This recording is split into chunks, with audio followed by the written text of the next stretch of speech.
This is how to check Metastore ID in Databricks.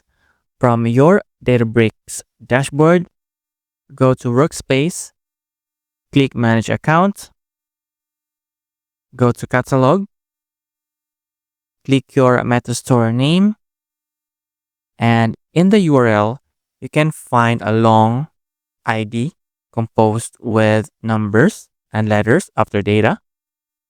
So this is your Metastore ID. You can also check your Metastore ID by creating a notebook. Click New, click Notebook, choose SQL, and let's type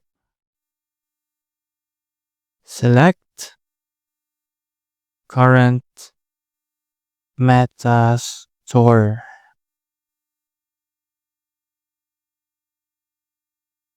And click Run All.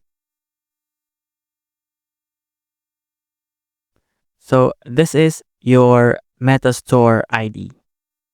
You can cross-reference this with your URL here. And this is how to get Metastore ID in Databricks.